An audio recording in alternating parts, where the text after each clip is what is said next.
about your game, but I'm not the one to sit around and be played. Call me up with no shame. All your words sound the same. Yeah, already know about your game, but I'm not the one to sit around and be played. If you come around just to play me, don't bother, cause you ain't overdue. Don't even try to convince me. Don't bother, cause now I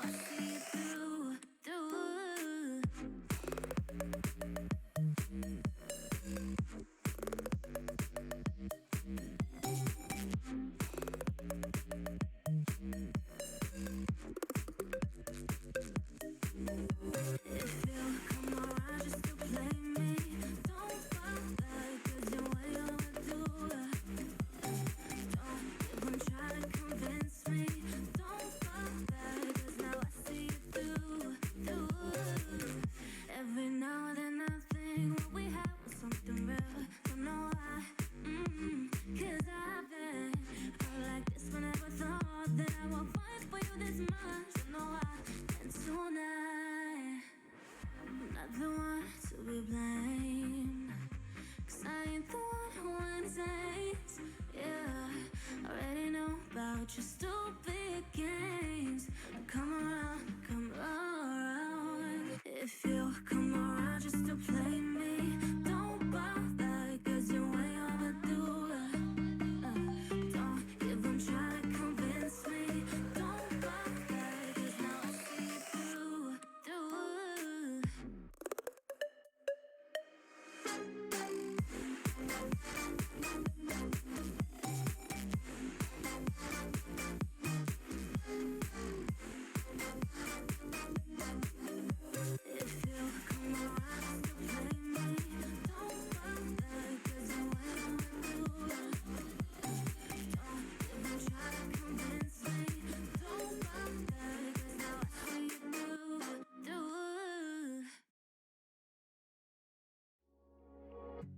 Midnight and city lights on the other side.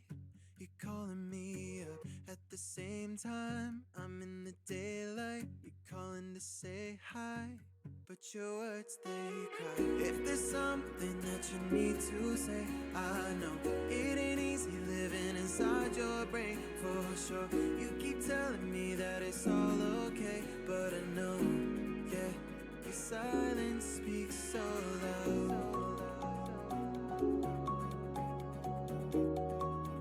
Your silence speaks so loud.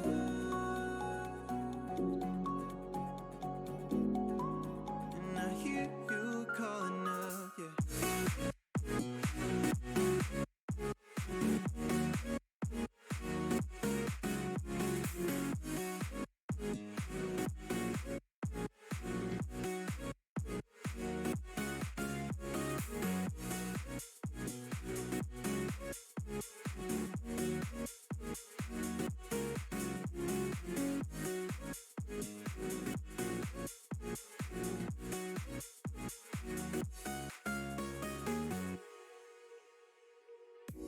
Talking about nothing. Then you said something under your breath. I can't take it. I know what you're thinking. I wish I could fix this, yeah. If there's something that you need to say, I know it ain't easy living inside your brain for sure. You keep telling me that it's all okay, but I know, yeah, your silence speaks so loud.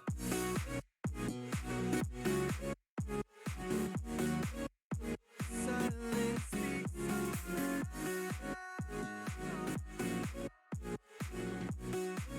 And I hear you calling out.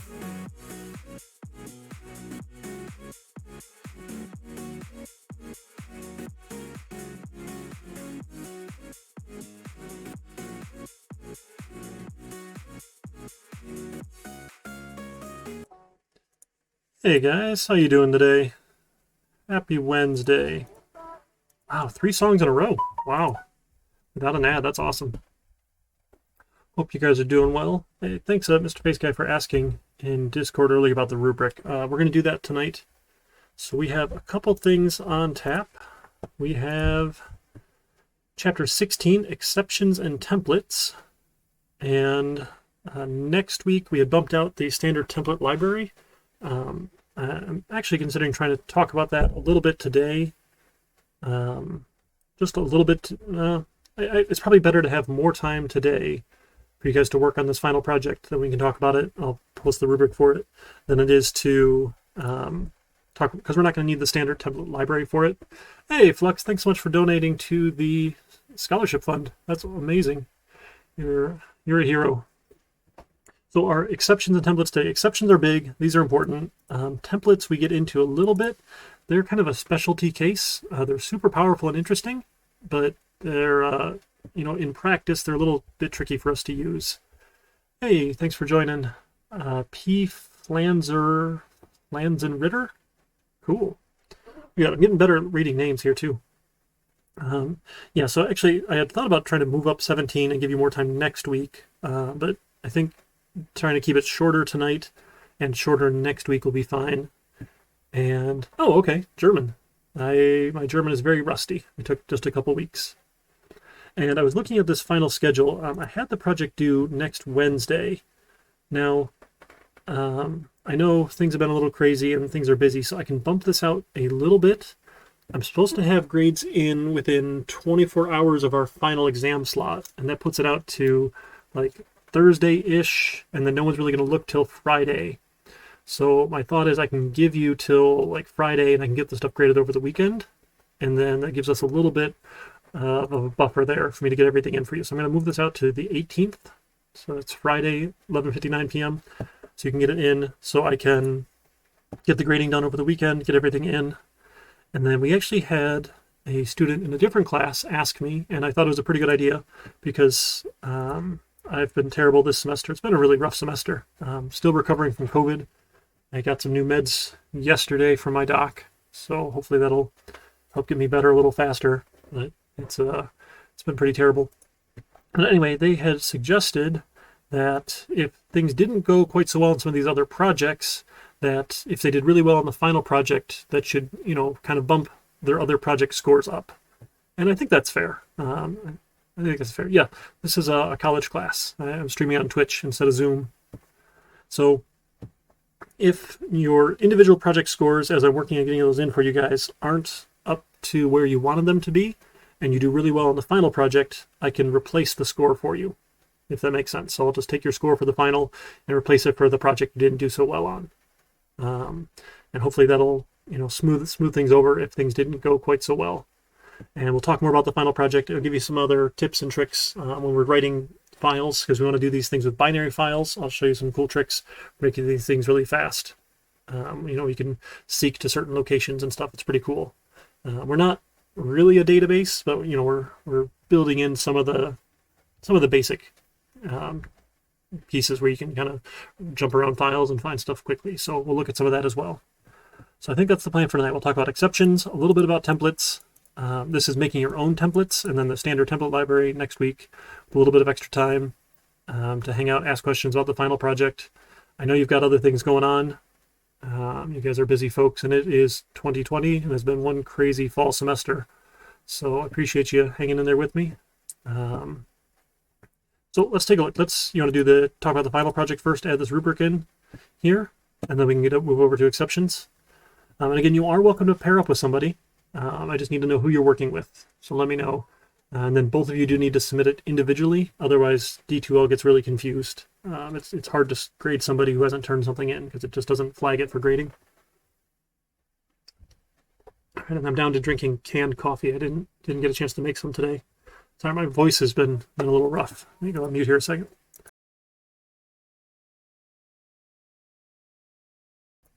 Ooh. All right. That's a little better. What we got here? Okay, so the final project here. And this idea, building just a little store shopping application where we have a manager who can log in, and then we can have customers who can log in, have carts, and actually update things. So a couple different pieces of it here, and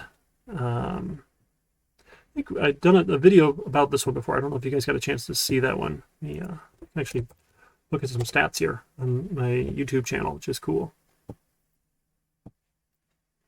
See how many views it has.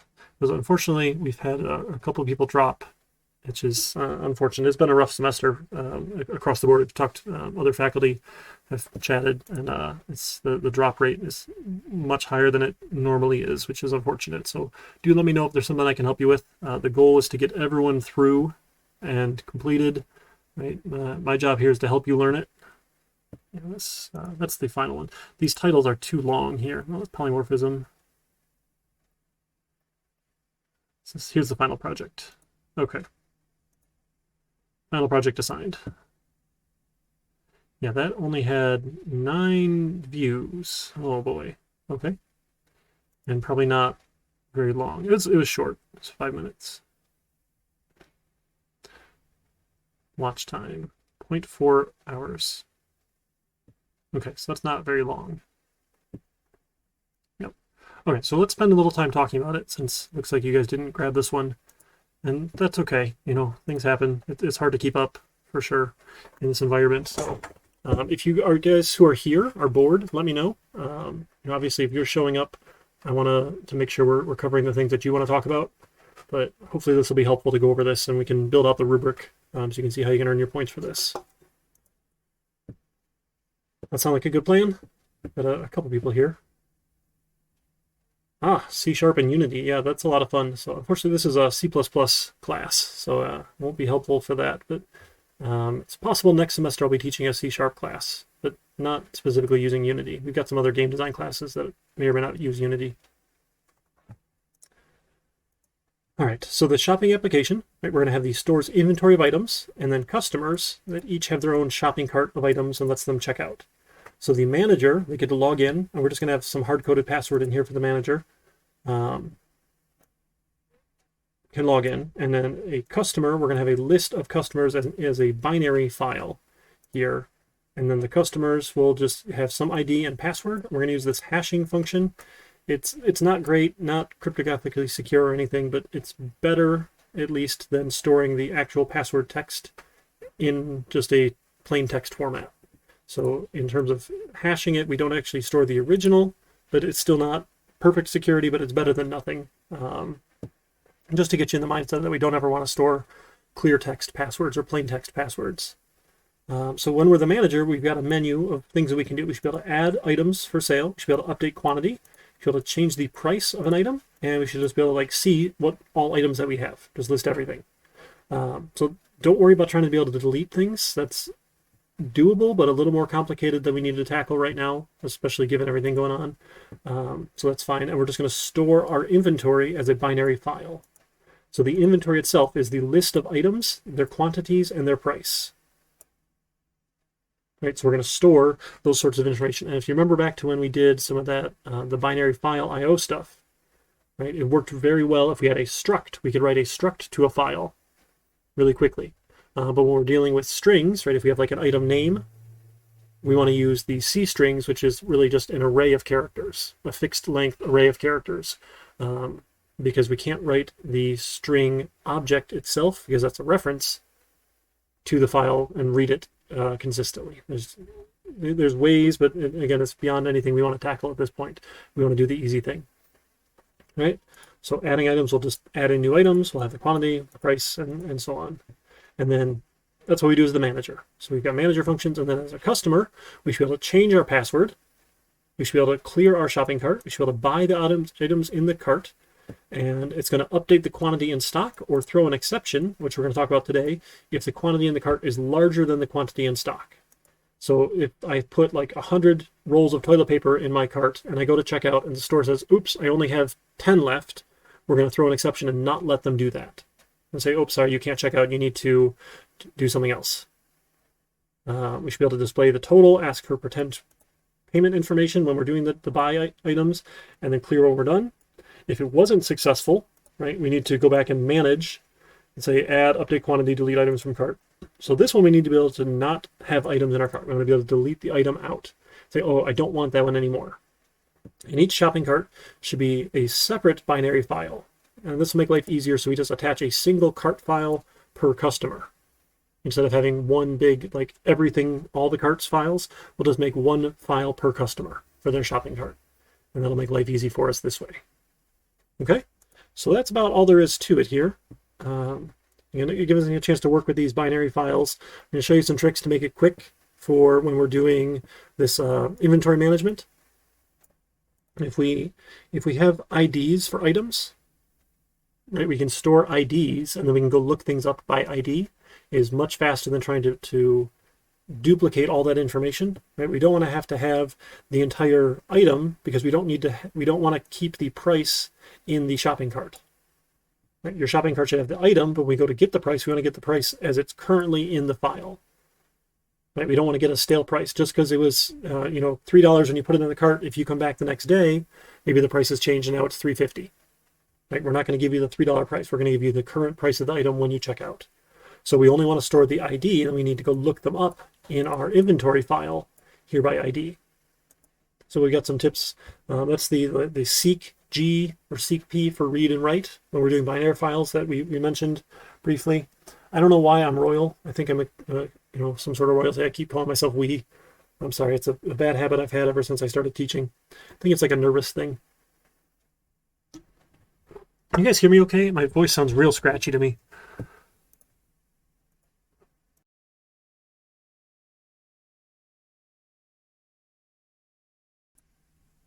I'm thinking maybe I should get some of those $550 AirPod Pros. I'm sure the school would pay for that for me, right? So I can have those sweet AirPods and have those in. I'm sure they have a really good microphone in there for $550.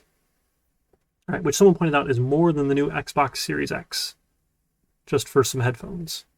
So I'm not much of an Apple person. I apologize. So I will make fun of them and trash them all the time for their outrageous prices for things. I'm much more of a PC Windows guy, but that's just me. I'm a fanboy.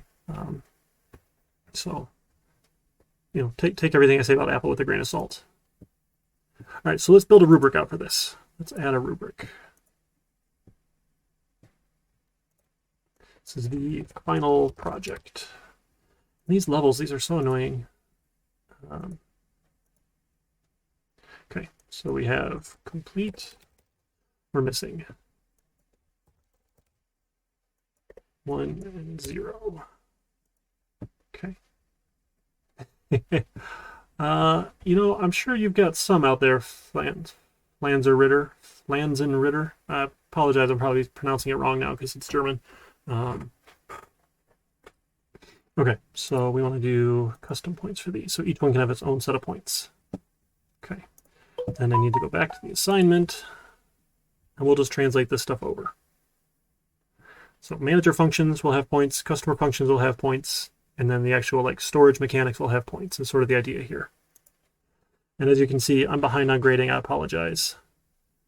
It has been terrible, so I will be caught up as soon as possible. Been sleeping 12 plus hours a day since I got COVID 2 weeks ago, and it's been rough. But the health department says I can go out, so there's that. I went and got coffee this morning. So each customer should have their own file for the shopping cart. That'll make life easiest. And like with the inventory file, that's a single file that has all of our items in just one big, chunk of data in the inventory file. But with customers, we can just have one shopping cart file per customer. That way we can edit theirs independently. We don't need to keep one big shopping cart file because they're going to be different lengths anyway. One person might have 10 things in their cart, one person might have 100 things in their cart, one person might just have one thing in their cart. So it's harder to try and size those appropriately.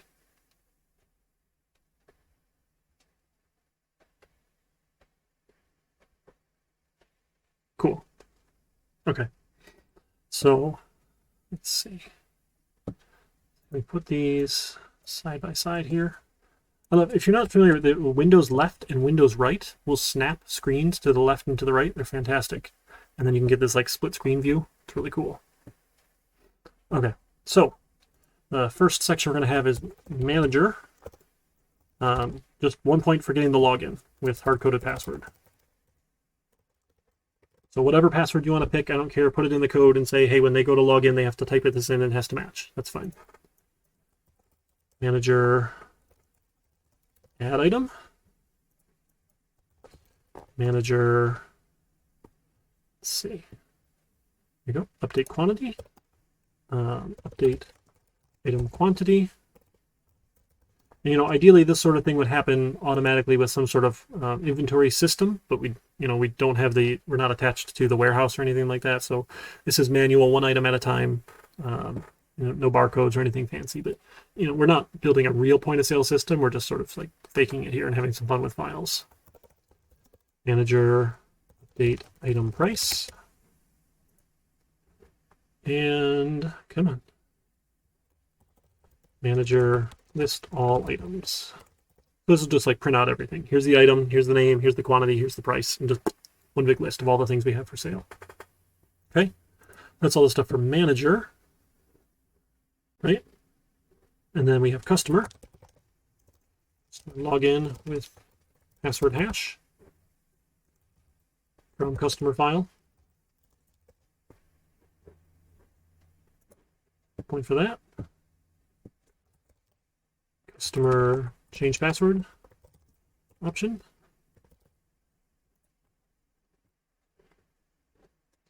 A customer clear shopping cart. So just change their mind, delete everything out. It just wipes everything all at once. Customer buy items. So this one has like a couple steps here. So the buy items updates quantity in stock, or raises exception, or throws exception. Sorry, raises is Python. So that one's probably should be 2 points there. Right? That was a little bit more to go in there. Customer items displays order total and asks for payment. The payment's just fake. Just type in numbers. I don't really care. Just pretend that they're entering a card number or something like that. Customer, and this is cart now, is add customer. Help if you could spell it right. We'll get points for these. You can add an item to the cart. You can update quantity of item. And you can remove item.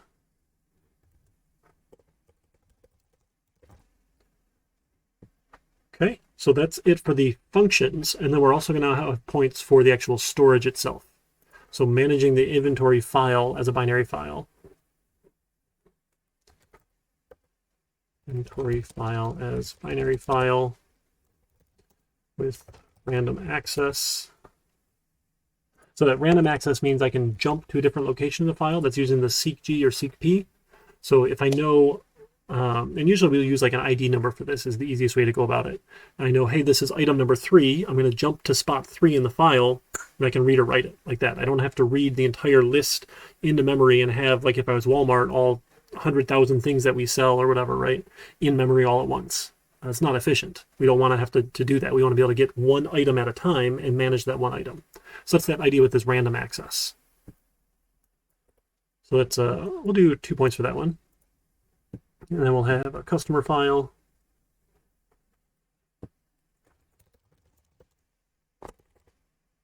File as binary file. And now this one, we don't need to do the random access thing. We're not going to have tons and tons of customers.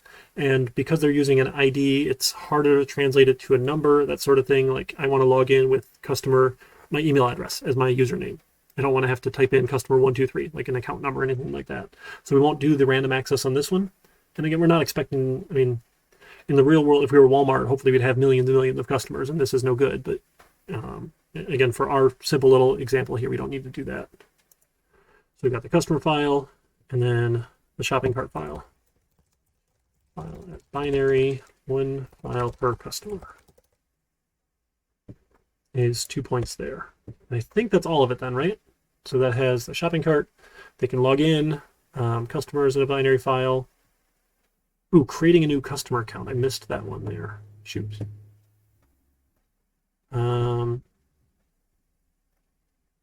So that's like a customer function, isn't it? So we'll add that one as well. So this is, I'll move that up into the customer section. Create new account. Leave that one as 2 points. And then we can move this one up. I'm a little bit, I don't know, somewhat OCD. I like things to be like in the right group. Okay.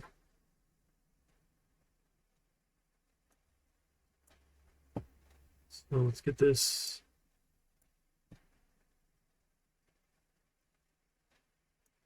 Up above there. That should be good. So create account, change password.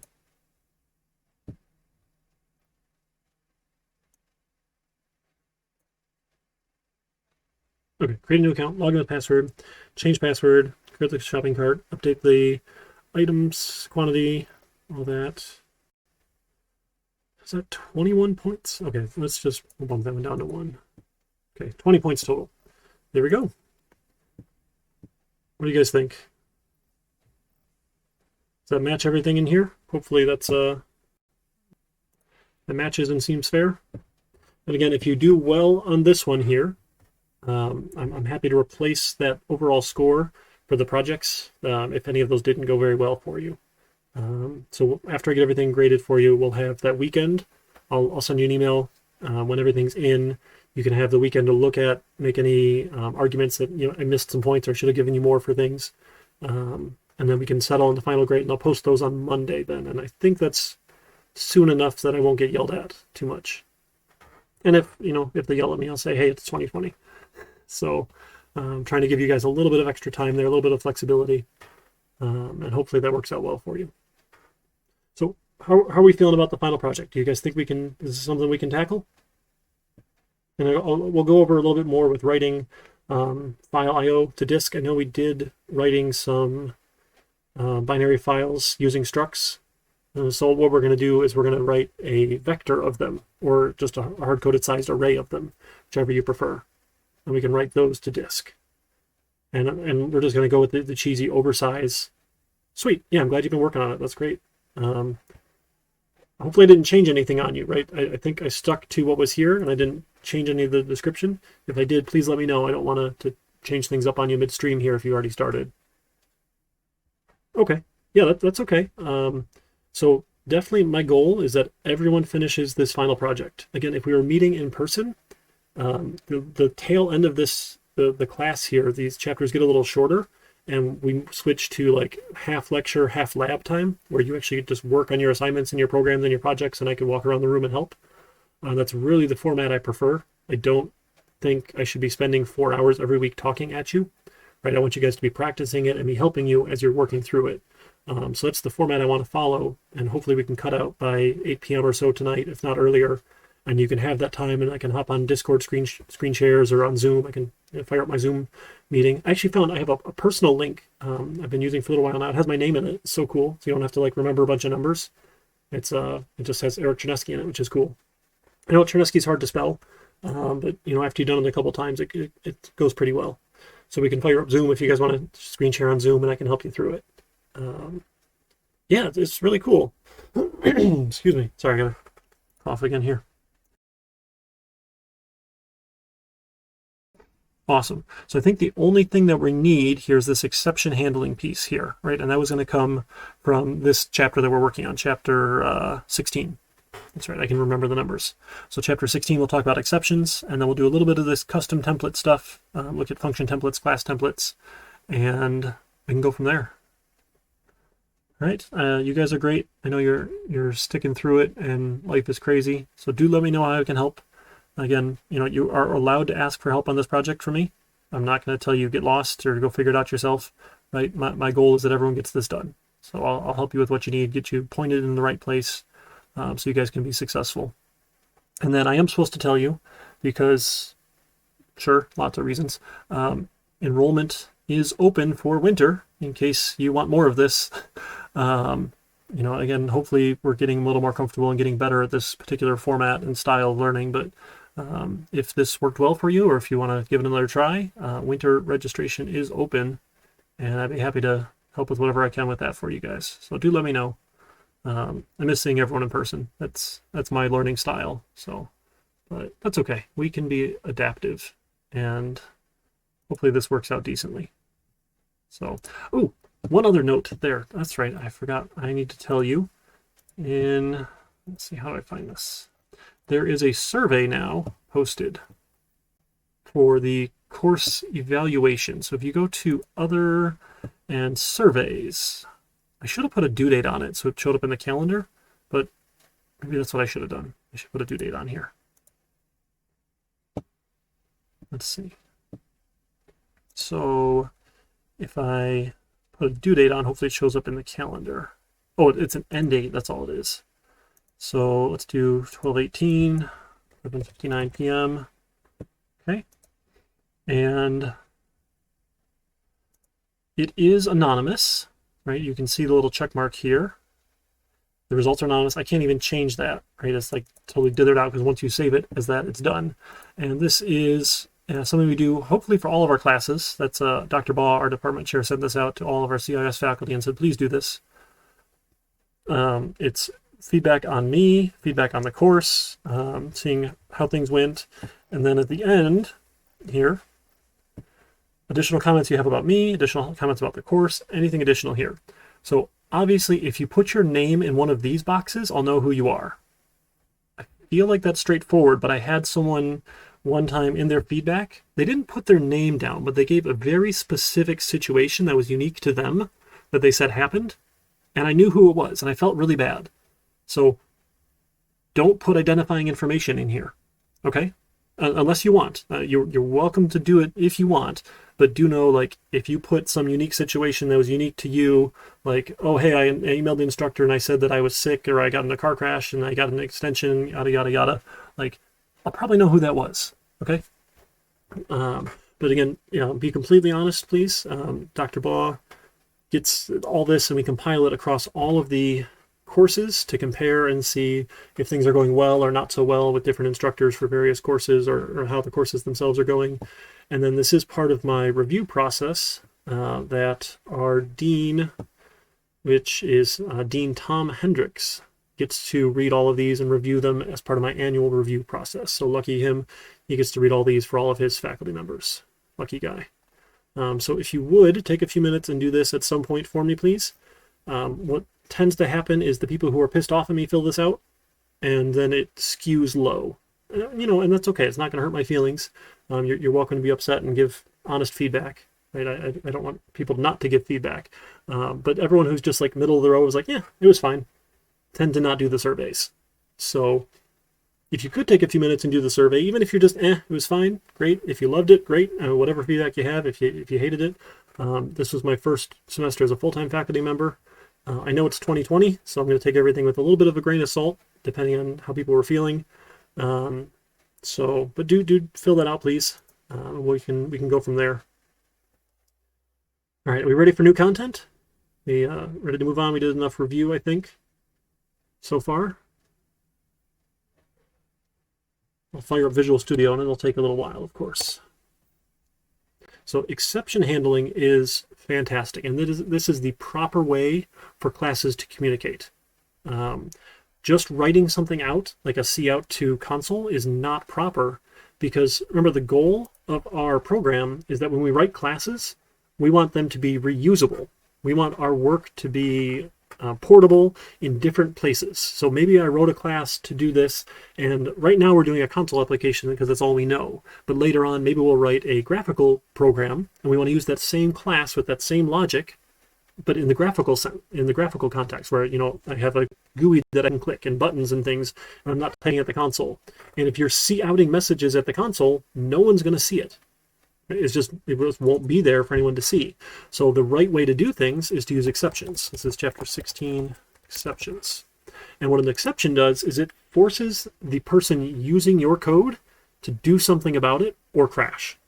And if you guys are like me, there's probably nothing worse in your day than one of your programs crashing. I don't know why, I just get this like visceral reaction probably because I'm a programmer and like I know that it shouldn't happen, and if it did, people were just lazy and did the wrong things.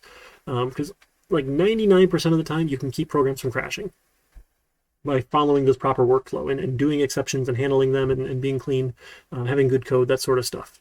But like when stuff crashes, it just pisses me off and I get all upset, and it shouldn't ruin my day, but I just get grumpy, and that's my fault. But like users think our program is trash, right? If we're crashing, they're not going to want to use it, and they're going to say our software is crappy, and that's not the reputation you want, right? That puts companies out of business. Although somehow people still use Windows despite all the blue screens of death. Although they have gotten better, right? It's been quite a while since I've had Windows actually totally crash on me. So let's add a new file here. Source is fine.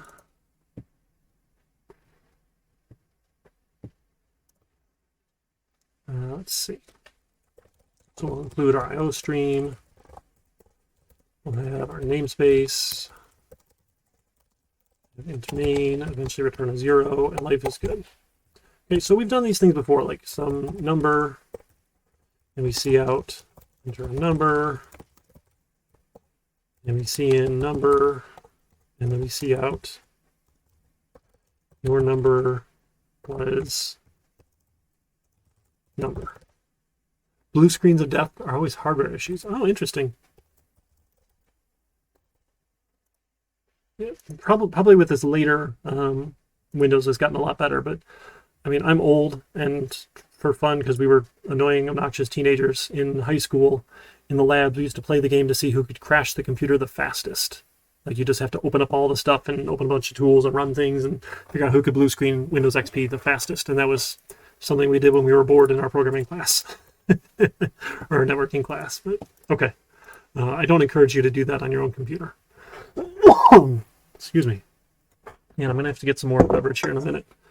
Throat is killing me. So we enter a number. Maybe 10. Our number was 10. We're surprised. Sure, that worked fine. But what happens if we say 10, T-E-N? Oh, well, it didn't see in anything. It didn't crash it, but it didn't see in our number here. Yeah, people who intentionally try and crash your stuff. There is this t-shirt I have to show you guys. This is the QA engineer. Bar. Have I showed you guys this? This is so fun. So quality assurance, or QA, is the idea of checking your software to make sure that it works. And you can do quality assurance with any sort of products. This is particular to software. But people who are good at quality assurance are really interesting people. And it's a different skill set than just being a regular developer. It's that they are sort of at war with the development team, where they try and find the bugs to prove that the developers are crappy and should get fired, and the developers try and write no bugs at all to prove that they don't need QA and QA people should get fired. No, we're not like actually like trying to get each other fired. It's just that was just an exaggeration. But they want to compete, right? You don't want QA to find bugs, and QA wants to find bugs. So they say a QA engineer walks into a bar. They order a beer. They order null beers. They order 1.33 beers. They order a lizard. They order -1 beer. They order emoji beers. This is the sort of thing where you're just going to get all sorts of weird and crazy input from your users, and you're not really going to know what to do with it, right? It just won't always work. Yeah, like a rivalry, for sure. Quality assurance is QA. Quality assurance. They're ensuring that our software is quality.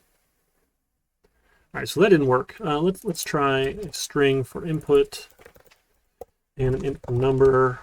We'll see in our input, and then we'll try number equals string to integer of our input. Snip. String. And it's, oh my goodness. String dot. Why is that? Okay, I'm going crazy. Hang on. C++ string to int. Oh, I just want a regular string, not a C string. Yeah, string to int. I'm not crazy. Standard string to integer, and then the string.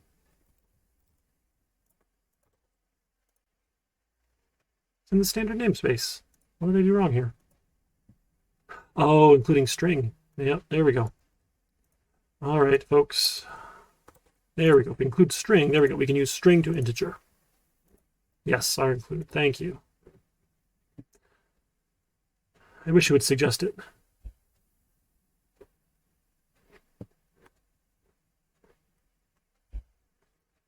Come on, let's run. 10.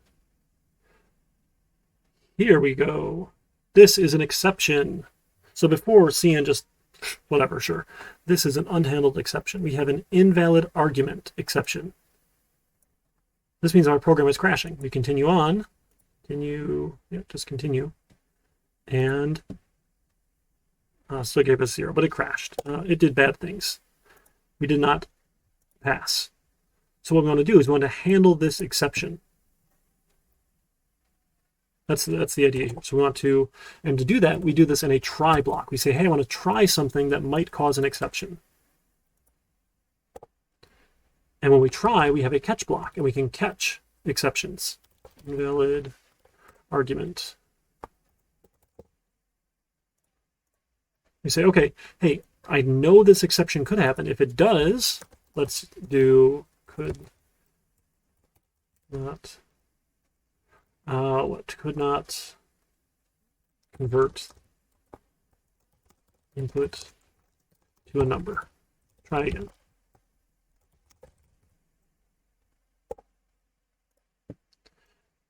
So what we want to do is we want to do this inside of a loop. So we're going to have some sort of value here. So we'll say Boolean bool success equals false.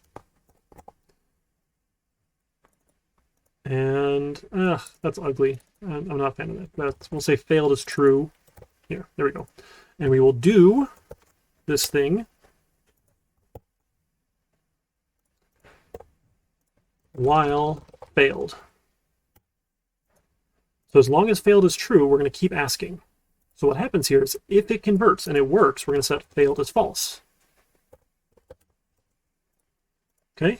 What happens if an exception gets raised or gets thrown, the code stops running at that line. So this line 21 will not run if an exception happens here. And it's going to jump and see if there's a place where we're catching that exception. The exception code will run. The catch code will run. And then it will continue on. So we won't get to line 21 if we can't convert it.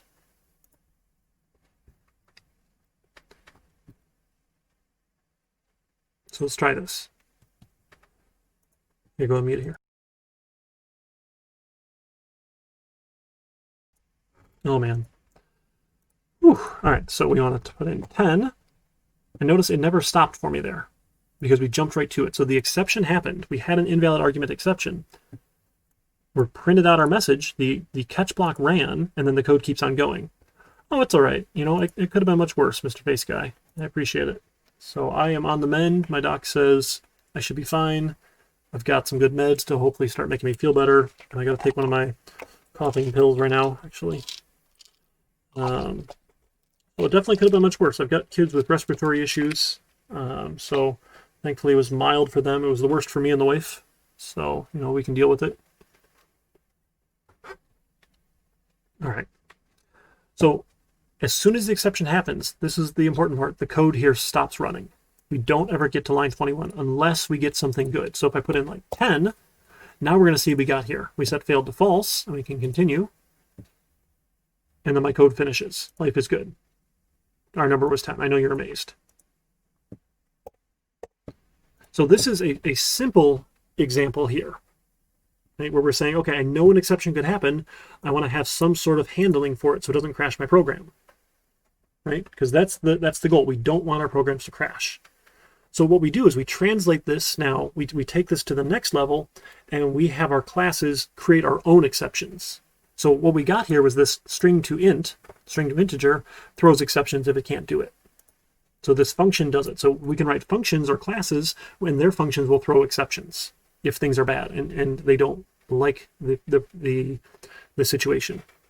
So the idea with our object-oriented programming, right? Our classes encapsulate all of their details, They have all of the things about the class in one nice little package, right? They've got their attributes and they have their methods, the things that they can do, their public functions, right? The verbs that these classes do. Again, usually nouns, but not always the case. But that's typically when we think of designing. We look for nouns and we look for the things that they can do for their verbs and the things about them, their attributes, as their private data members. And the idea of abstraction, right? We have encapsulation and abstraction. We want to deal with classes in an abstract manner. I don't need to know how the class does what it does. All I need to know are its public methods, public functions, right? That's its application programming interface, its API. This is how I work with the class. And we do this all the time with the C library, the C++ library. Right? We can do these things like string to integer. We don't know how it has to work. We have no idea how it works. It just does, right? So we don't need to know the details. We just interact with it in an abstract manner. Right? So we have encapsulation, we have abstraction. We talked about polymorphism last week. Hopefully you got a chance to watch that video. I think it didn't have a lot of watches, which is unfortunate, but take some time and get to it. It wasn't super long. Again, a lot of these concepts, they get a little shorter near this tail end, so we have more lab time to work on projects. But with polymorphism is we can treat the child classes, those specialty classes, the derived classes, as their parent type, but get the behavior at runtime if we have overridden it using that virtual keyword. So that's a way that we can treat things differently based on their actual type, but pretending they're still their parent class. That's that polymorphic behavior. Those are the foundations of object-oriented programming. So what our exceptions do is, as we have encapsulated all the details of our class together, my class is responsible for maintaining its integrity, making sure it has valid attributes. You shouldn't let someone set and put you in an invalid state. And the way that we do that is we throw exceptions. We say, hey, this was no good. It was bad. Can't do that. So if we go back and we write a little class here, let's add a new header file. Excuse me. So we write like class. We'll just do something dumb like circle. Right? Let's do person. We'll do a class for person. Why not? We'll have a private section, private, and a public section. So we might have an int for age and maybe a string for name. So let's include string and using namespace standard. Great. Yeah, we have the name. So we'll have sure, let's just do the boring gets and sets. So we'll have a int for get age, return age, and a void for set age that accepts an int age. And now here, this is where we can do some sanity checking, right? We have now the ability to use exceptions to make sure we get valid ages. So if my age is less than 0, or less than or equal to 0, right? I'm going to throw an exception. So I'm going to throw invalid argument. Nope, throw. Oh, I think I have to import. I have to include invalid argument. I always have to remember how to do these things. Standard invalid. Yeah, we didn't have to import it. Invalid argument.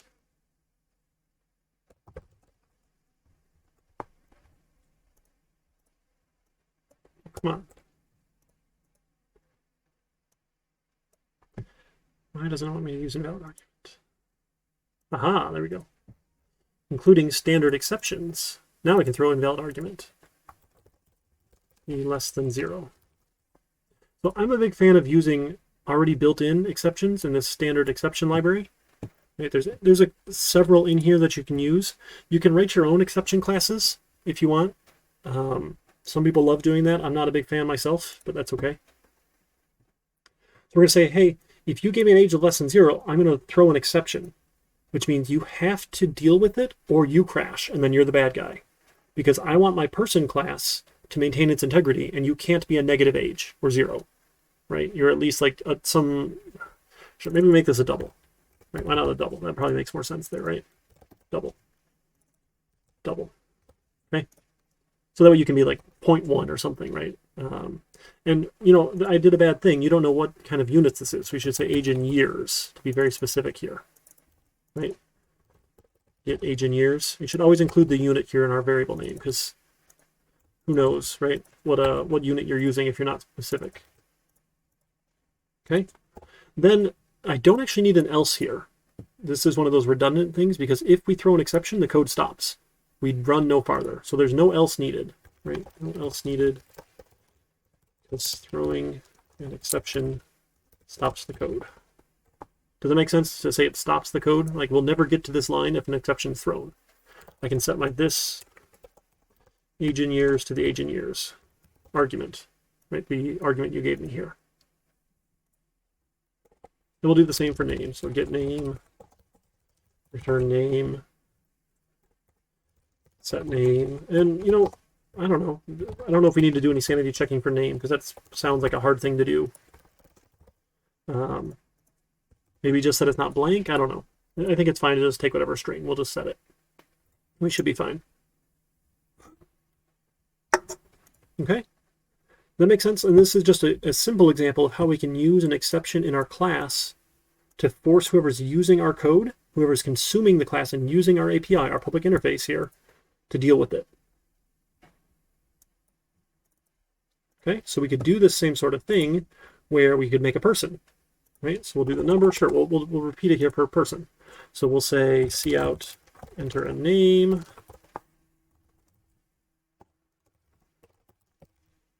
And then we'll have a string for name, and we can see in name, and then we can enter an age. Enter your age. There we go. Enter your name and your age. We'll have that as a double. We'll see an age. And we'll create a person. Person you, I don't know. So we got to include person. I'm going to include my header. I didn't name that goodly. Goodly's not a good word there. I didn't name that well. I'm sorry.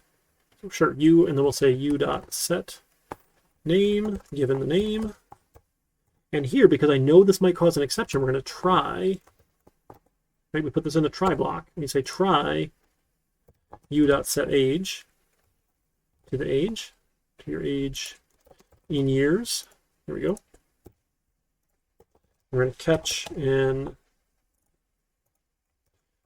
invalid argument. And now here we actually had an error message, right? We said, hey, there's some sort of message inside this exception. So what we need to do is we need to grab that exception and we need to get the details out of it. So just give me just a second here. We say, yeah. So invalid argument, I don't know, EX or something. So we're going to give it a variable name here. So we're going to say, hey, catch the exception, call it EX. And then EX has a, I think it's what? What? Inline? Is that it? And I think what is the error message? Let's double check that and see what happens. So, and really we can wrap all of this up here, or we can put this age part all inside of this try here. We're going to try all of that all at once, and then we kind of want to be repeating this, right? So we're going to do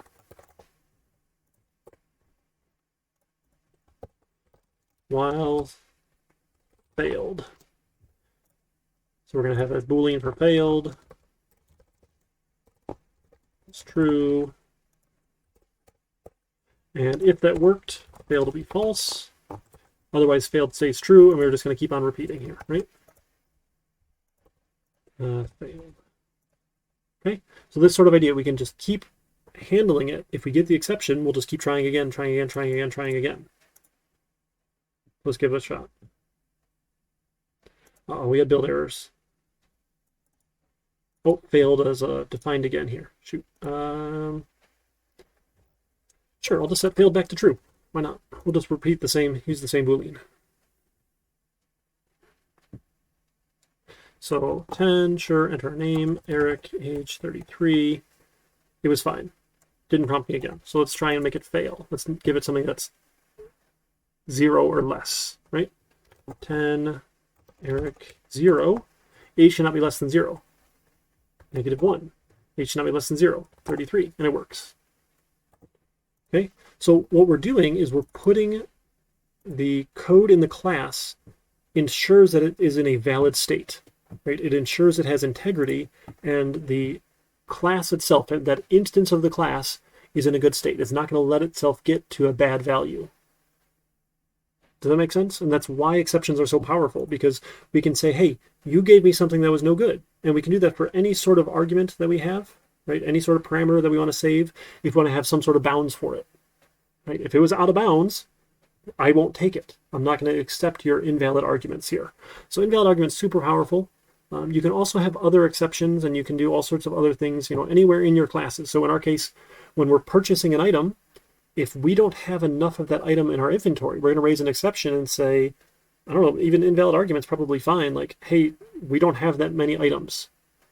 We only have this many left. And, put that in the error message or something like that, right? We're going to go to our inventory and we're going to ask it, hey, how many of this item do we have? Right? We'll probably have a class that manages our inventory. Just sort of idea. Inventory is a noun. So we can have a class that manages the inventory, and we can have public functions like add an item or update item quantity, those sort of things. And that inventory class then will manage that file IO interaction. So we don't need to deal with any of the file IO outside of the inventory class, but the inventory class itself will encapsulate all those details, give me that abstract public interface that says, oh, sure, add an item, update the item quantity, update the item price. Boom, done. We don't need to know how it does the file behind the scenes. Does that make sense? Right? We can put all of those details into the inventory class and do all that management there with these exceptions.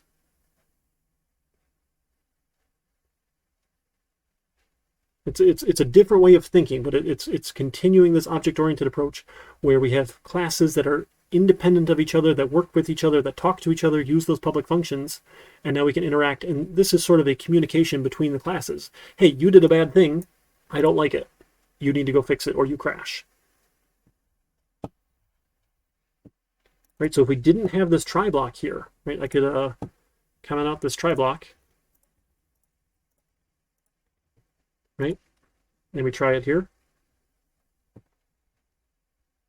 Oops, one more. Total sense, man. I'm so glad you are there in chat, Mr. Face Guy. It is hard to say all these things and not get any feedback.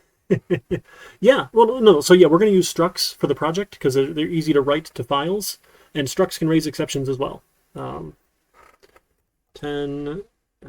Eric, and if I put in 0, oh, boom, unhandled exception. Uh-oh, bad things happened. Program crashes, right? So that's no good. We don't like that. So you don't want your program to crash. That was the whole idea there, the illustration. Okay. Yeah, we'll use structs for actually like writing files. So I don't need you to do any sort of exception handling and anything smart for your item struct. No. Yeah, you don't have to change anything. Sorry there, Heather. The item itself is perfectly fine. And if I update the quantity to -10, I'm just a stupid manager. That's my fault. Ideally, our program does that sort of stuff. But again, that's a little above and beyond what we want to do right now. We're not looking for, they call that defensive coding. It's a good practice where you're defensive and you're making sure everything is checked and sanitized, which is really good because we run into all sorts of issues when we don't do it. But the idea is, I trust that you know how to do it. I don't need you to spend your time focusing on that defensive coding right now, right? I want you to try exercising this file IO with binary file sort of stuff. That's what we're practicing.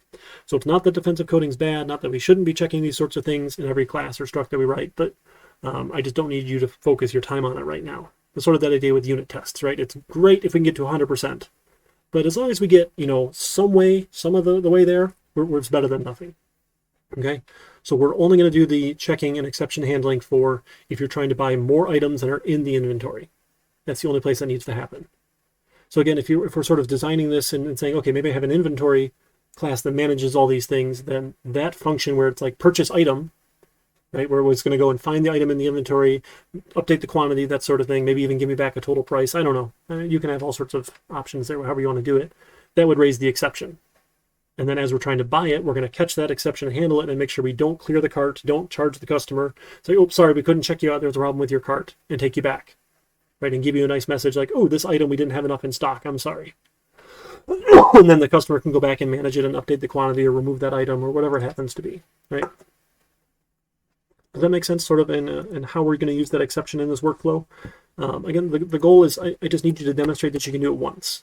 That's sort of, I assume if you can do it one time, you can do it any other time that I ask you to, but I don't need to ask you to do it 50 times because it's really tedious. Does that make sense? So that's sort of the goal there. Yeah, and any way that you get the project done, I'm happy, right? If you didn't use any classes at all and you just have the structure, reading and writing, you have one giant main, that's okay. I think we could do better, and I think we could write it in a more object-oriented approach, but you're not getting graded on that, right? That's all things, and the more you code, the more you practice at it, the better you'll get at that art of designing software. I know this is new for a lot of people, your first time or second time coding, and that's okay. Right, I want to propose the ideas. I want to show you when I build my solutions how I go about writing the solutions. But just because I did it one way, you did it another way, there's nothing wrong with your way. As long as it works, it works. That's sort of the goal. If you continue on and take like an algorithms analysis class, you'll learn there are faster ways and there are slower ways, or more efficient ways, right? Memory efficient ways or time efficient ways, and those are better, obviously, if you can be more efficient, and especially if things scale out. I could. Yeah, I wasn't planning on it, Jacob, but I could, if you guys are curious. I sort of assume once the semester's over and people submit stuff, they check out. But maybe that's just a jaded assumption there. Yeah, no, I'd be happy to post one after the fact. Yeah, I can throw it on the Discord. That's fine. It's a good idea. So the problem is I always have people like trying to slide things in late, and I know I pushed it out to Friday, and now I know I'm going to get people giving it to me on Saturday, maybe even on Sunday, and I'm going to try and discourage that, but I'm going to be as flexible as I can for you guys. So it probably won't be until like the next Monday or so, but just keep an eye out. Yeah, for sure. All right, we still need to talk about templates. We're not going to use them in this project at all, but it's a topic, a concept we need to be familiar with when it comes to C++ using templates. And then if we've talked about what a class template or a function template looks like, when we talk about the standard template library next week, it's going to make a whole lot more sense. So that's why we tee this one up first, even though it's not really as useful or practical in our situation. Most of the time we're going to use the standard template library because the people who wrote those are really smart and they've been checked by other really smart people. And they're just better, right? We're not going to do any better than they've already done with the standard template library, but you can do like custom templated stuff, which is really fun for other things and other situations. You can get pretty crazy with your software once we start talking about templates and generic types and things. But before we do that, it's 7 o'clock, so we've been going about an hour now. I need to go get some fluids for my throat, and hopefully you guys can take a quick little break, and why don't we come back in 10 minutes or so? Will that work for everybody? I'll put some music on. You'll probably get some ads. Sorry, Spotify runs ads, but just like Twitch, it pays for their service. And we'll come back in 10 minutes. Hydrate. Yes, thank you. I will go do that.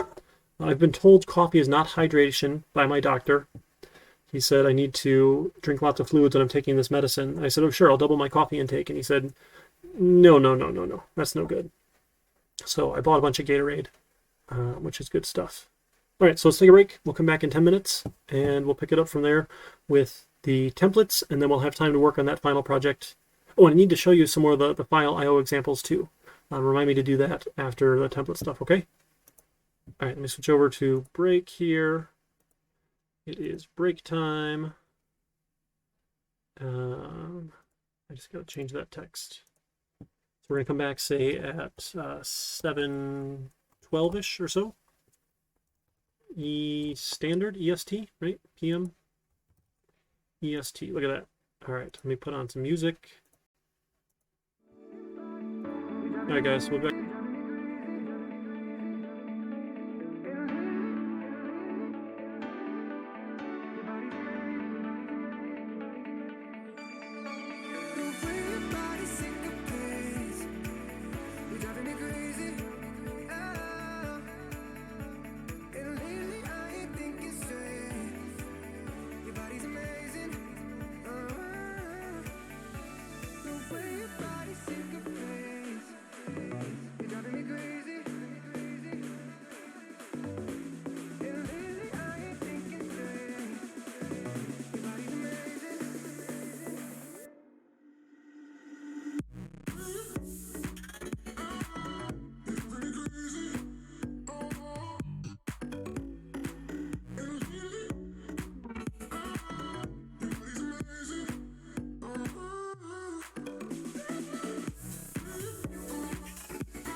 way.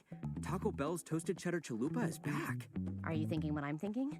They toasted 6-month-old aged cheddar right onto the shell of a chalupa? That's genius, no delicious, no both, and now it comes in a box with a crunchy taco, cinnamon twist, and a medium drink? Whoa. Oh, sorry, this is my stop. Oh, cool. We're all thinking it. The $5 toasted cheddar chalupa box is back. Only at Taco Bell. At limited participating U.S. locations for a limited time only. Contact local store for prices, hours, and participation, which vary. Tax extra. Drinks excludes freezes. As we continue to face COVID-19, we're now facing flu season. Influenza has the power to infect millions, putting lives and the healthcare system at risk. Now more than ever, getting your flu vaccine is essential. The flu vaccine is safe and effective and can't give you the flu. To protect yourself and those at highest risk, get your flu vaccine. Learn more at michigan.gov/flu. A message from the Michigan Department of Health and Human Services. We could tell you how Patron Tequila is handcrafted to make the perfect holiday cocktail.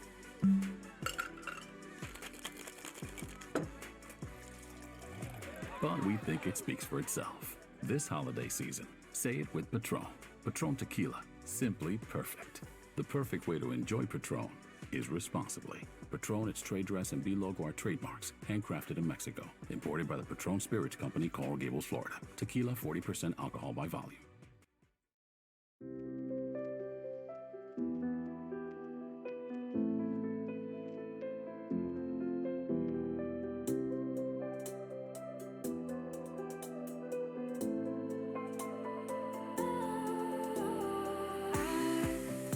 Was wrong to say I wouldn't change a thing, 'cause in the story of our lives, the best of times through colored glass, time rolls on enough to let me move on past, but every little now and then it creeps on back to shade my smile.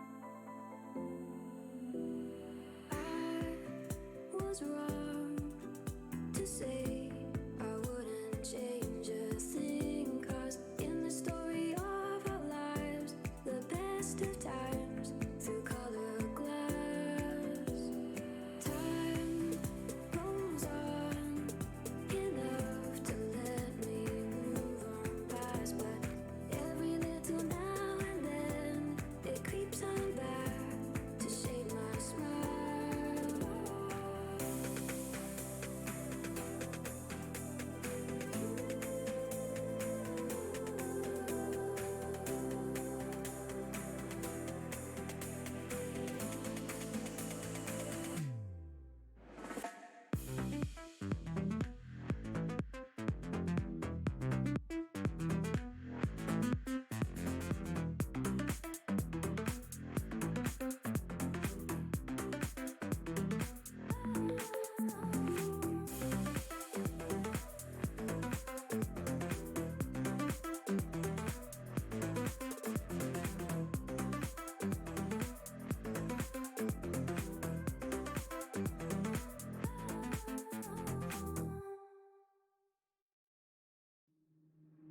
Waste another day, eyes on my display.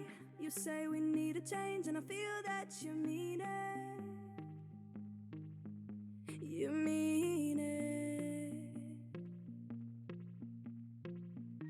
But you're so right, we're losing track of time, buying things online, and it's not like we need them. don't need them. So can we just slow down? The only thing I'll do is lay here next to you. We need to slow down. Embrace the love we found. For you and I are safe and sound.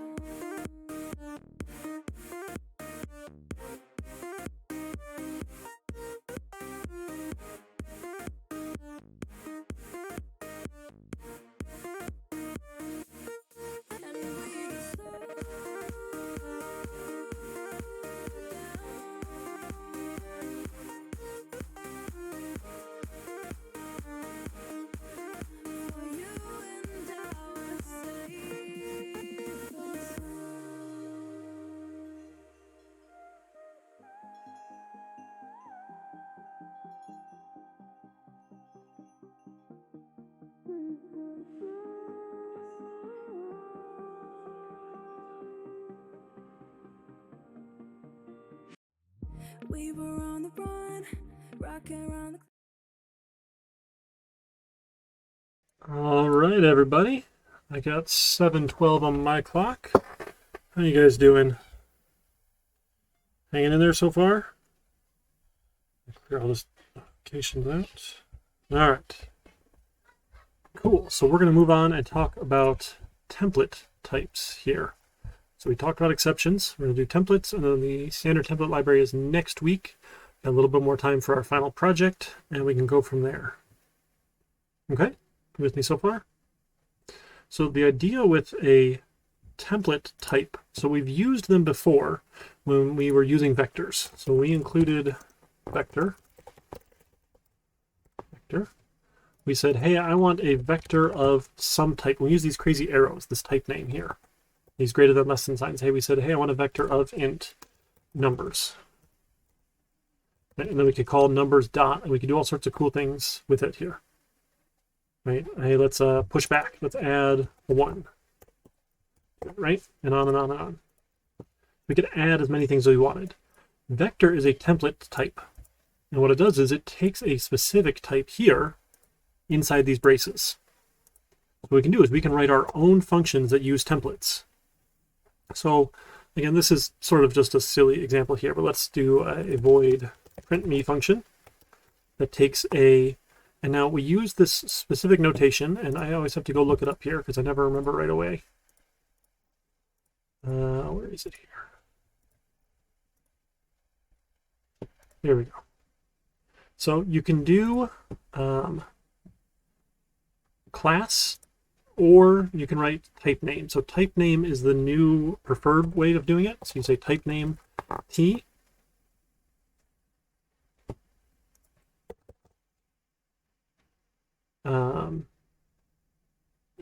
Sorry, that needs to go in here.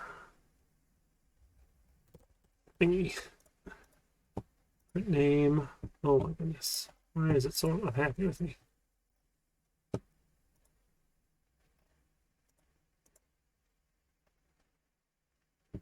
Nope, sorry.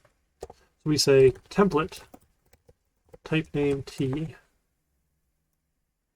And here, now we say, hey, this is a T thing here.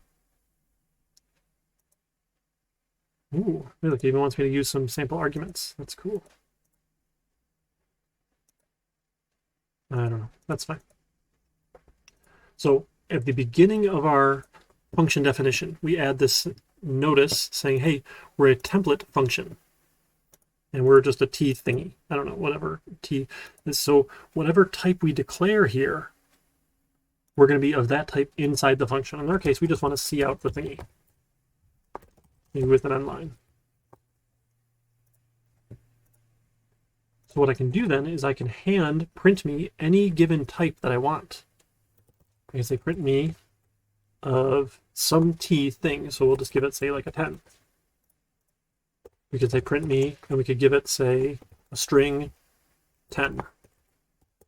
We could call print me, and we could give it, say, I don't know, 10.1, a double.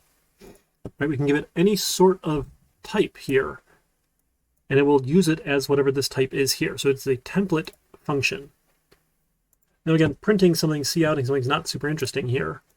You can get into more interesting use cases with these template types later. This is just to illustrate how we'd write a function.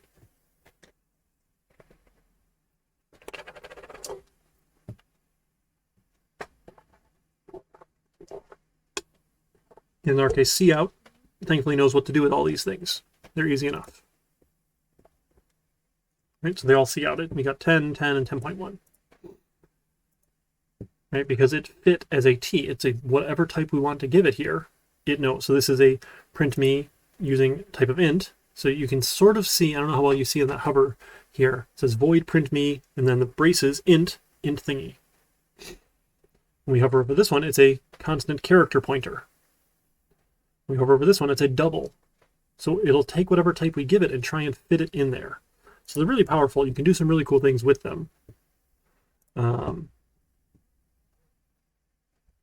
Let's see. You can write an entire class as a template type as well. That doesn't have to just be functions. So if we want a class here, and let's not do person. Let's do engineers uninitialized.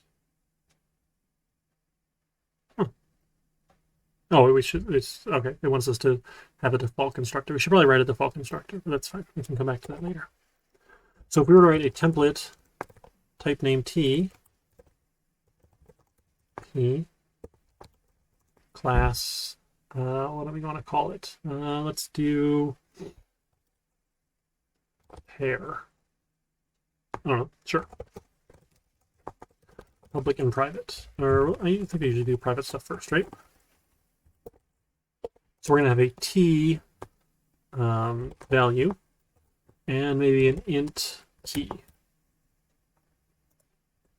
So we'll have a constructor for pair that takes a int key and a t value. And it sets this key to the key, and it sets this value to the value. So you give me a key and any sort of associated value, and I can go and store it here in my pair. Now the type of t get value that returns the value, right? So whatever type you call it, I'm going to give you that value back. And a int get key returns the key. Okay, so we give you an integer key value with any sort of t value, anything we want to associate it with here. Right, so I can have a pair of things, and I say, okay, here's your ID, and here's whatever the thing that you are. Right, so we can use pairs now in here to do some fun stuff if we want. So maybe if I were to make some sort of like gradebook application, maybe I'd have a pair of type person.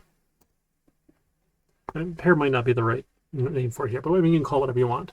And this is a student.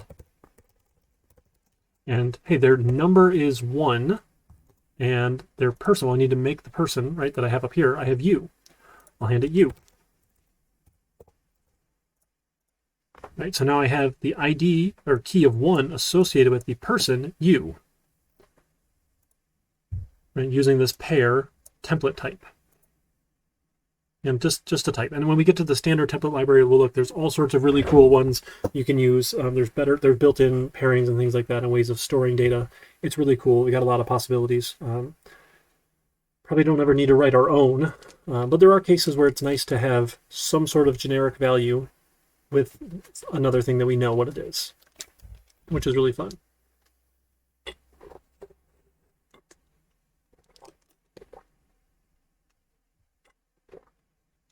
If it doesn't make 100% sense, that's okay. Again, we're just kind of introducing the idea of template types, whether or not it's a template function or an entire class that has a template type. It is, you tell it what this t is, just like when we use vector. We said, hey, my vector is a vector of integers. And now from now on, it knows that that type is int, as the long as we're using it. Same idea here. I used a pair of type person, so it knows the t is now a person for this instance. Oh, student. Right? We should do something like that. Oh, excuse me. Still, all this congestion and drainage is terrible.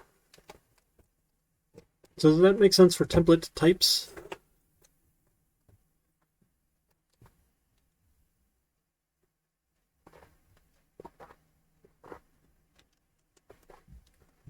Hopefully the mic wasn't picking that up. That was not supposed to be an ASMR me drinking Gatorade stream. Sorry. Trying to hydrate there, Mr. Face Guy. Thanks for redeeming those points. Should I tell you a dad joke? I'll give you guys one for free. I got a couple good ones. So I love dad jokes. I tell them all the time. And I upset my daughter. She is not a big fan of my dad jokes. So when I went out to put up some Christmas lights on the house, she locked the door. And she said, "I'm not letting you in until you stop telling dad jokes." And I said, "Oh, pun the door." I did not get in. She did not. She was not a fan of that one. And I stayed outside. So I put up some more lights. I got 3 strands out of 6 hung up so far. And I just went in the side door. All right, that one was not my best. I've got some other ones. All right, how about this one? You know, it's the weirdest thing. I can walk. There's a little microbrewery down the street from me, around the corner. Some friends or acquaintances, I suppose, from high school started it. And so I can walk there. It's not too far. It's a little over a mile. And so it's only like, you know, a 20-minute walk to get there. But on the way home, it takes me like an hour to get home. The difference is staggering. All right, I thought that one was a little bit better than the open the door. All right, we can get back to whatever stuff we were doing here. You guys okay so far? Told some jokes, broke the ice. Brought you back to reality. So let me close this one. Let me start up a new project, actually. Okay. And I'll commit this here. This is exceptions and templates. Excuse me. Push that one. Okay, so let's do, this is some final project examples. We're going to do some file IO stuff here to practice.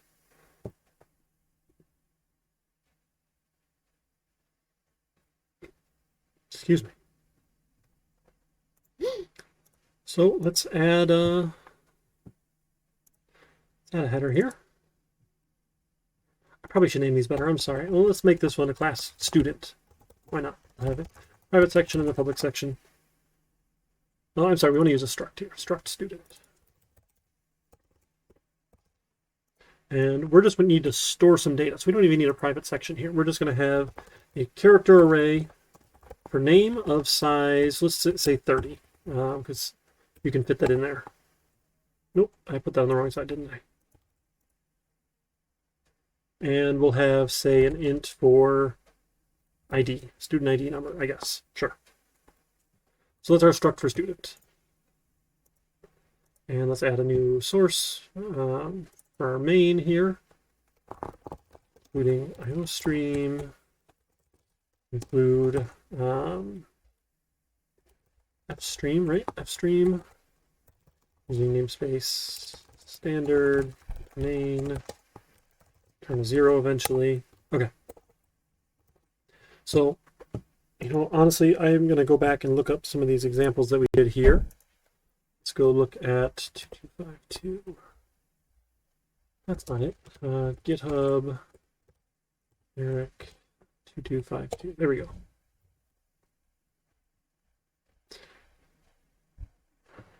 So we have done some of these binary files here. There we go. GitHub discussions. Oh, nice. All right. Sure. And let's take a look at our source file here. Okay. Yeah. Fstream string. We need to be able to convert to C strings. And here we go. Oh, we commented that one out. Why did we comment that one out? Oh, we did this before, right? With person?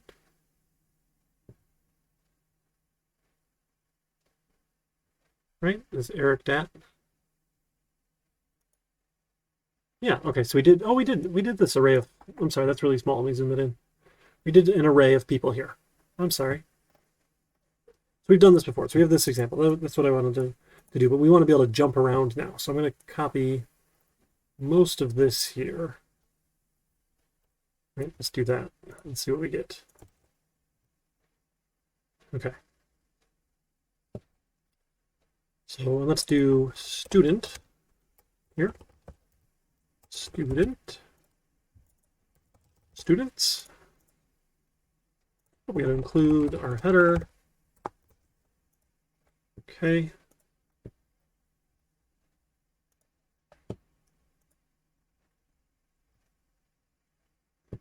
And this way we can enter the data, right? This was good.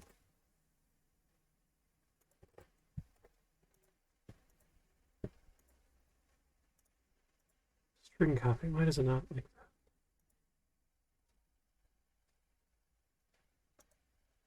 Oh, it's not called people, students, that's why. Whoa, whoa. Students. Students. Dot, okay, and we're not doing age, so let's take age out here. We're doing ID. So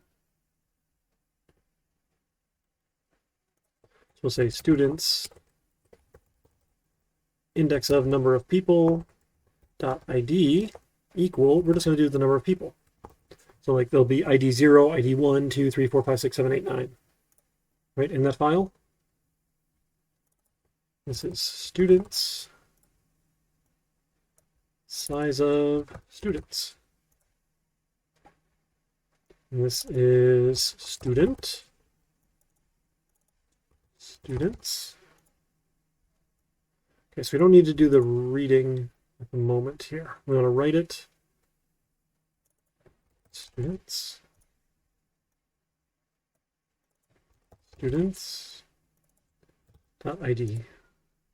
I really flip the ID and the name around, right?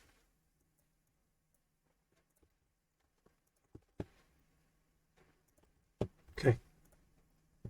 Sure, so we'll write some data to it here, and then we'll go read the data. Let's try that and see what we can get. And then we'll work on doing the jumping around. We want to get a binary file first.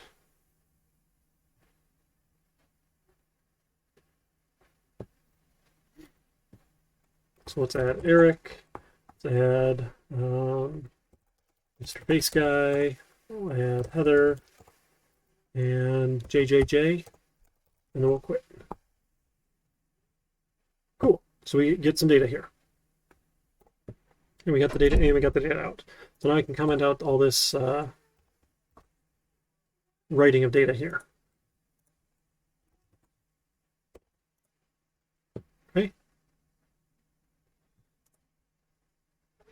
So we need to know, let's read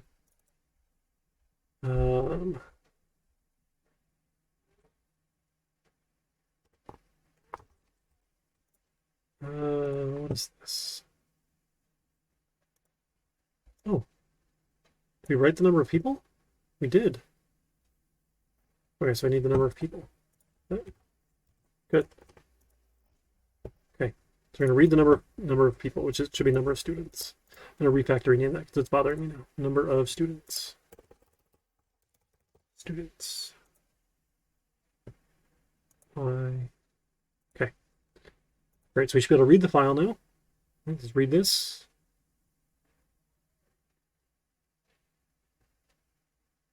We should get our 4 students back out. Right, life is good. Right, and if we didn't know this number in advance here, if we skip doing that, if we just read, say, all 10, because we know it was originally 10. Oh, we didn't write all 10. So if we wrote all 10, that's fine. All right, so let's skip this sort of reading here. So we want to read a different way now. All right, so we're going to have a int for ID. We're going to see out enter an ID to read. And then we'll see in the ID. So the good IDs are 0, 1, 2, and 3, because we know we have those ones in the file here. So what we're going to do is we're going to do another f stream, And actually, we can keep this one here. Let's just repeat that here. We're going to open the people.dat file for binary in. Now, before we go and read anything, right, I want to go and search at a specific, this is my seek G for read. I don't know, seek G for get, I think, and seek P for put. You're getting or putting data. I wish it was read and write, but I didn't write it. So seek G and seek P. So we're going to seek G. Seek G says, all right, well, how far do we need to seek? Right, what position? So I need to go to my ID times the size of a student. Seek there. And then I want to read a single student. So I'm going to have a student, I don't know, lowercase student. And I want to read one student here. So I'm going to take this line here. So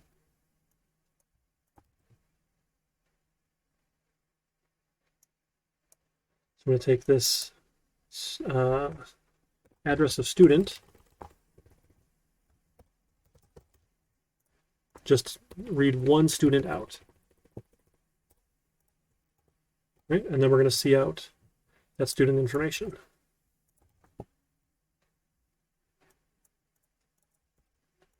Student ID, student.name. There's too many curly braces. Okay, so what it's doing here is it's seeking in the file, it's jumping in the file to a given index in the file.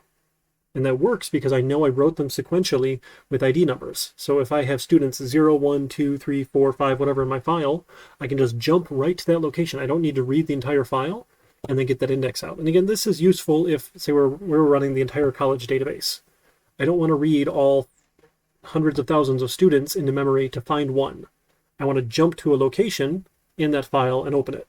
And again, in the real world, we would actually use a real database. But we're just sort of illustrating this idea that we can do this binary file with random access. And random access means I can jump to locations because I know where I'm jumping.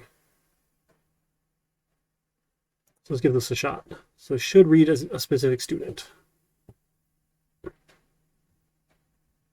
So I think one should be Mr. Face Guy. Oh, shoot, it didn't work. All right, what did we do wrong here?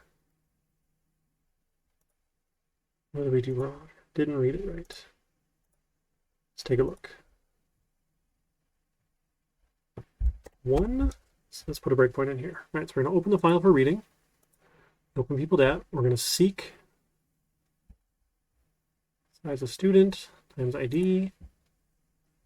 And we're going to read from the address of student. So let's see. So student here is just junk right now, right? ID and name are junk. We're going to read student. Nope, didn't read it right. Oh, okay. I forgot. I'm sorry. We have this number here first. We have an int in here first in the file. So I need to jump an int.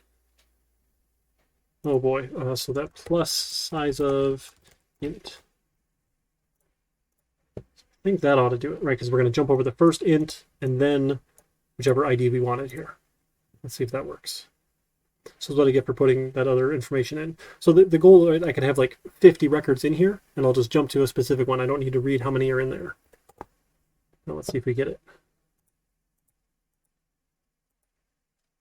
Yes, we get Mr. Face Guy. Look at that, it read the data correctly. Nice, so if you are off by just a couple bytes here, right, the size of an integer, 4 bytes, it just clobbered the data. Go figure. Right, does that make sense? And then from here, if I wanted to, I could also write to a specific location. I could use a seek P for seek put to a specific location and update just that record in the file, which is really powerful. I don't need to write this entire 10,000 record file every single time. I can write an individual location within that file using the random access. Right, and so you can open a file for reading and writing. You just give it the additional flag. I'm not fond of that. I like, not doing that. But so binary read.close. So if we wanted to, we could then go update Mr. Face Guy's name. Right, you want to see, let's try it. So let's see out to a new name. And then we'll see in name. Oh, I need a string for name, don't I? And then we're going to update his name with the string copy line here. This line. So that's just student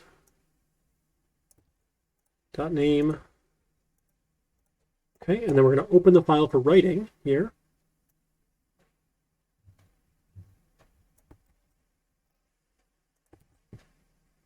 Fill out that. This is for, oh, no, shoot. Where's the for writing? This is for out. Here we go. There we go. There we go. This line. Okay, we're going to open it, and then we're going to seek. So binary array data dot seek. Now we're seeking P for put. And we're going to seek the size of. And you have to do both, because the reading and the writing are separate. Again, we're doing a totally separate object. If you use the exact same object, you're fine. I prefer one for read, one for write, just so I don't do the wrong thing. That's just me. Either way is perfectly fine. So we're going to seek there. Then I can write binary array data, and I know I need to write this one here.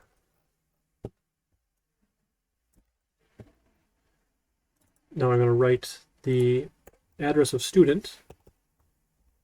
Right, because this is a single one. Remember, when we're using an array, it's already a pointer, or already an address. This is a single student here, size of one student. One student.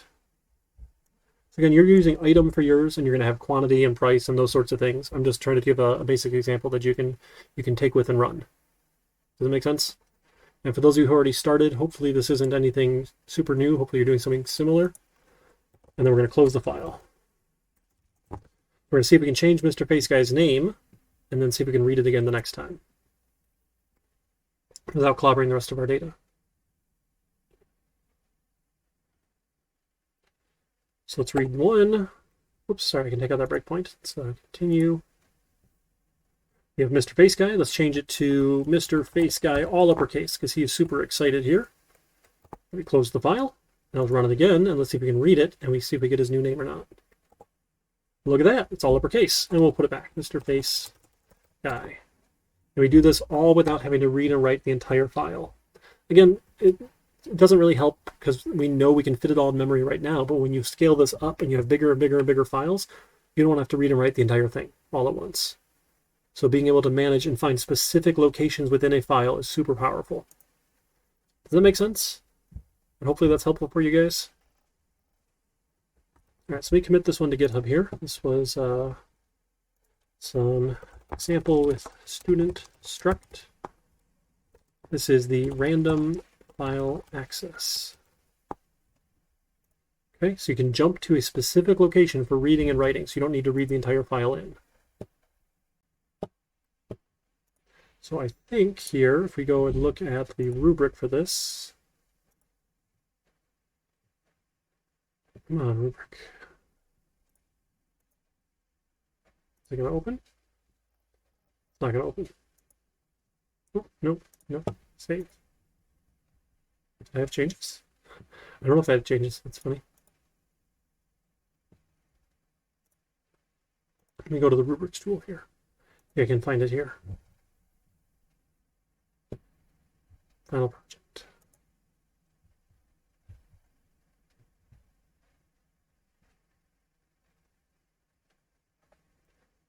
Is it empty? No, it has 20 points. There it goes. Okay. Phew. Just took a while to load. Okay.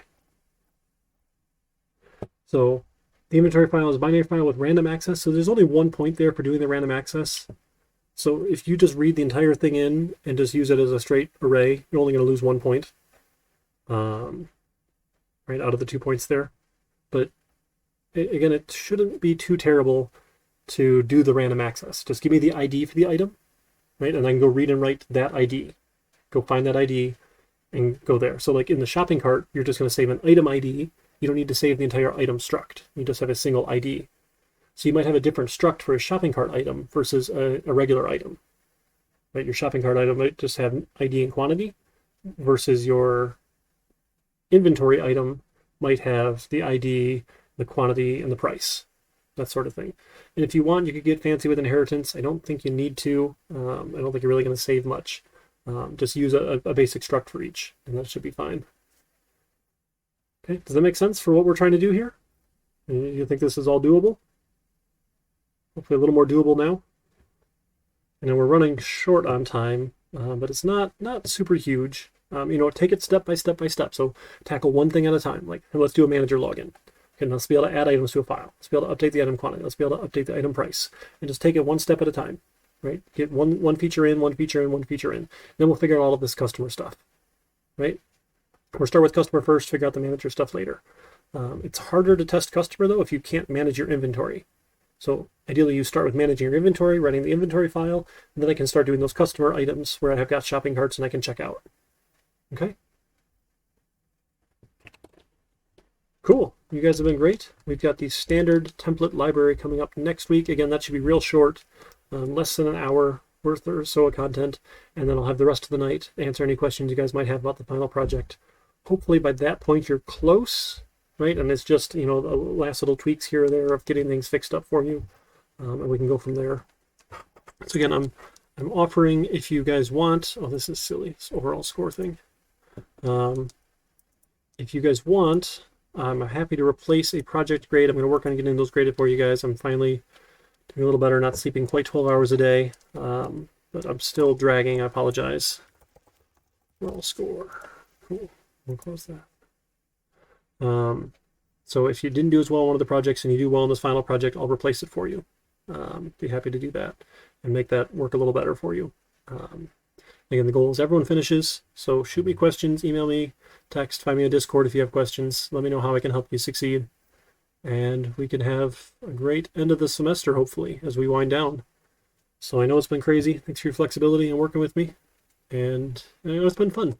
Hopefully you guys are learning something, getting something out of it, and it hasn't been too terrible, which is a real low bar to set. I apologize, but we'll go from there. And then take a few minutes to do the survey while you've got some extra time, right? Go to the surveys and take that survey. I'll post an announcement reminder.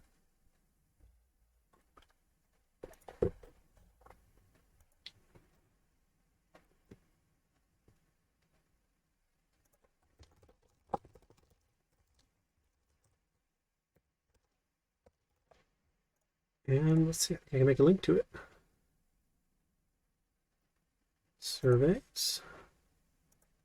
And the semester survey. Well, that was an easy announcement.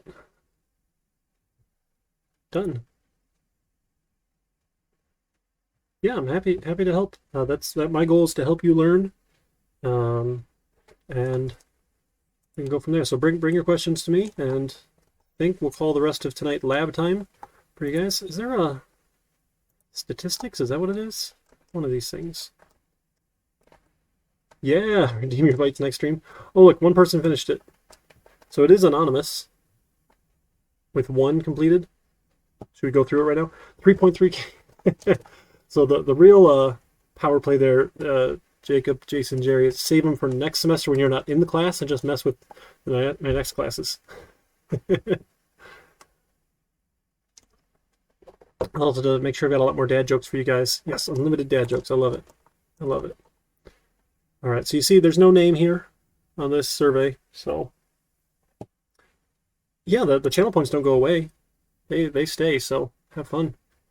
Yeah, reminder about registration. Register for classes. They're looking at making sure we have filled sections. I don't know when the cutoff is, when they're going to start doing their first cancellations, but they're looking for sections. They told us they're not going to run classes without 15 or more students in them.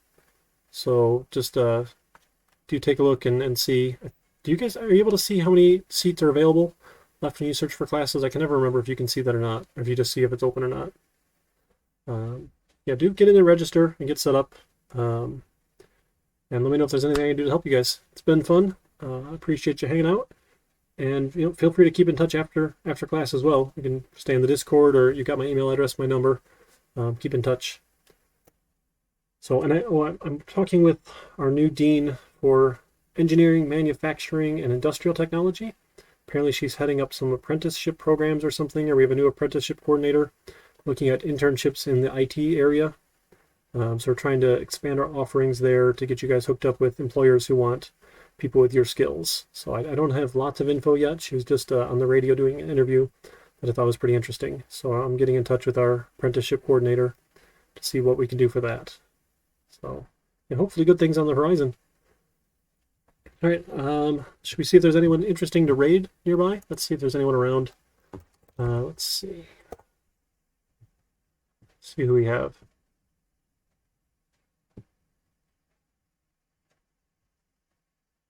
I don't see anyone here. Let me see if there's on my Discord. See if there's anyone around in the Knowledge Fellowship.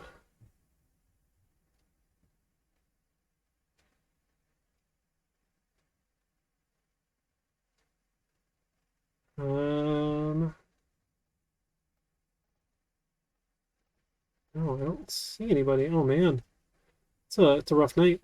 Sorry guys, I don't see anybody currently. So we'll just end it. You guys take care. I'll hang out on Discord and answer questions, and we can go from there. You guys take care.